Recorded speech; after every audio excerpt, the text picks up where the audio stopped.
Всем привет! Сегодня я бы хотел сделать обзор на новое расширение для After Effects Quick Layer Pro, которое поможет вам при создании слоев различных, при работе со слоями и также при эдите вашего аниме.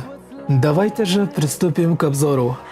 Так, что же умеет это расширение для After Effects? Тут есть различные режимы для создания слоев. Во-первых, если у вас никакой слой не выбран и нажимаете, например, на кнопку, у вас слой создается на всю композицию. А если вы выберете какую-то кнопку и нажмете, у вас слой создается только для этого слоя, который вы выбрали.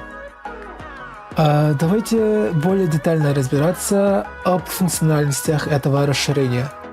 Первое — это текст. Давайте же введем какой-то текст. Да. Friday. И нажмем кнопку Add. У нас добавляется текст наш, который мы ввели. Я тут 2 раза нажал случайно. Также мы можем создать текст по маркерам. Давайте создаем Solid на всю композицию. Например, у нас тут будет какой-то диалог. Мы тут ставим маркер. И окончание диалога я хочу, например, здесь. Я тут нажимаю на Settings и напишу какую-то фразу. Да? Давайте напишем что-то типа Subscribe. Давайте нажмем ОК. Вот здесь я хочу, чтобы текстовый слой заканчивался. Тут я также добавлю еще один диалог. И хочу, чтобы текст вот здесь закончился.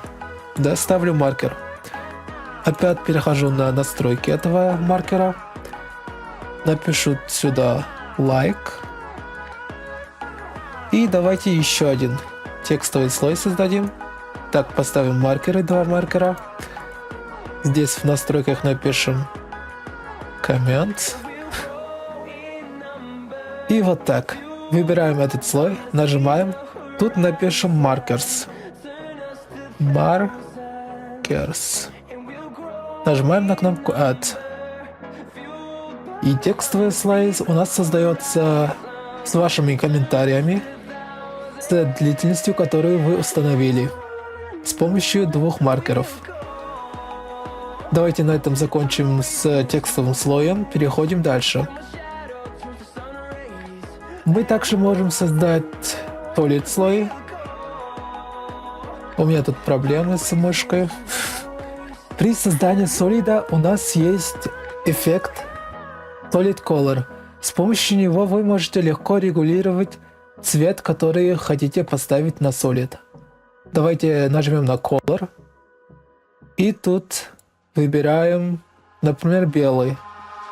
Или может какой-то синий. Давайте отменим. Тут также можно создать слои на несколько. Выделяем несколько слоев, нажимаем, например, камера. Создается у нас камера слой на 2 слоях. Это также работает со всеми этими слоями. Adjustment и также Null. При создании Null у вас ваш выбранный слой привязывается к Null объекту. То есть видим, да? Он становится родительским слоем. Также включается Motion Blur на слое. И добавляется эффект Motion Tile. Если у вас уже есть Motion Tile, то оно не добавляется. Давайте отменим все это. Если вы хотите создать несколько, например, null объектов, нажимайте null и еще раз нажимайте, у вас создается еще один null. Так, давайте же перейдем к второму табу. Второй таб — это у нас работа с слоями. Например, я хочу переставить, чтобы все мои слои в композиции шли не снизу вверх, а сверху вниз. Нажимаем. И у нас все слои в композиции переставляются. Вторая кнопка здесь — это для прекомпозиции. Давайте выделим 2 наших слоя, нажимаем Precompose. У нас 2 наших слоя прекомпозируются в один. Да, то есть если мы откроем, мы видим 2 наших слоя. Давайте отменим все это.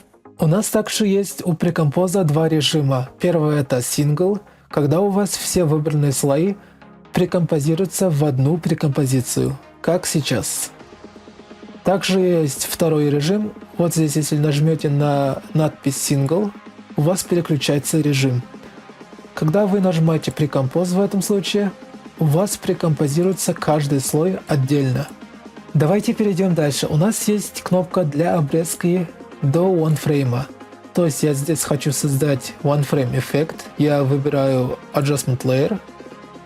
Да. Давайте выделим только один слой. Adjustment Layer. И обрезаю до одного кадра. У нас он обрезается прямо на Time индикаторе.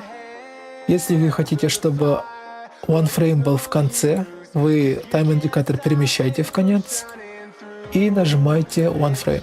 Ну и тут можете уже накидывать эффекты вашего OneFrame и так далее.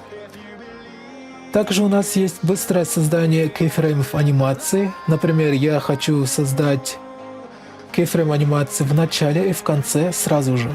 Выбираю наше свойство. Это может быть Position, Rotation, Scale, или это может даже любое свойство любого эффекта.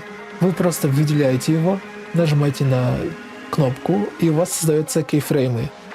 Первый в начале, второй в конце. А чтобы у вас создавался, например, первый кейфрейм, например, здесь, вы просто сами создаете здесь кейфрейм и нажимаете на кнопку. У вас создается только конечный кейфрейм. Надеюсь, это было понятно. Ну, также у нас есть такой два кнопки, чтобы повернуть слой по горизонтали либо по вертикали. И давайте перейдем к третьему табу. В третьем табе у нас есть кнопка Detect и кнопка Cleanup. И давайте разбираться, что же они делают. Кнопка Detect у нас обнаруживает дублирующиеся кадры из аниме. То есть давайте сейчас выделим наш слой, посмотрим покадрово. У нас тут есть много дубликатов, да? Вот я сейчас через кадр мотаю, у нас есть дубликаты. По крайней мере, через 2 кадра идут тут анимация. Давайте нажмем на кнопку Detect. Выделим наш слой, нажимаем Detect и подождем. Давайте теперь попробуем перемотать покадрово этот полученный результат. Раз анимация, 2 анимация, 3 анимация, анимация. Пока что лишних кадров нету.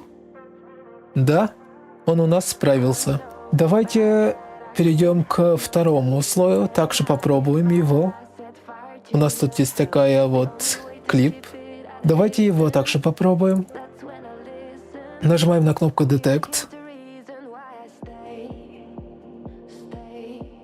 И вот у нас закончился анализ. Давайте попробуем пролистать покадрово. Вот здесь у нас остались дубликаты, да? Пролистываем покадрово.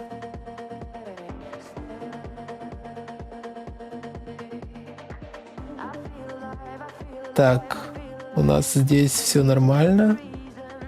Тут также все нормально. Так, получается, единственный дубликат это вот второй кадр, да? Он не определил. Для этого, чтобы удалить вот это вот, мы выделяем этот кадр и нажимаем кнопку Cleanup. И все, у нас этот кадр удалился, и также слой обрезался правильно. Теперь пролистываем также. У нас только уникальные кадры остались. На этом основные функционали закончились, можно сказать. Тут у нас есть еще таб настроек. Вы можете включить помогающиеся подсказки, статистику. Подключили, давайте переходим на первый таб с слоями. И теперь вы в кнопках можете видеть статистику ваших действий. То есть я 147 раз создал солидов, 154 раз adjustment и 147 раз null. Так, вы можете также отключить эту статистику. Подсказки это когда вы наводитесь на кнопку, да, у вас всплывает подсказка, про что эта кнопка. Также можете это отключить. Давайте нажимаем на Quick Layer Pro. У нас открывается новое окно с информационным панелью. Тут вы можете перейти на YouTube, Discord, магазин и поддержать. Следующий этап — это обновление. Когда появится новое обновление, вы можете тут увидеть последнюю версию и также изменения. Тут будет написано и кнопка «Скачать». Также есть Community Videos. Это у нас получается, здесь будет видео, которое комьюнити делает обзор на это расширение, да. Пока что тут есть только один обзор на очень старую версию 1.0, в котором у нас получается это было не расширение, а скрипт простой. Этот обзор, который вы сейчас смотрите, оно появится здесь также, когда вы уже скачаете это расширение. Также вы можете записать свои обзоры для этого расширения, и оно появится здесь. А скачать вы можете его по ссылке в описании абсолютно бесплатно. На этом все. Всем пока. До скорой встречи.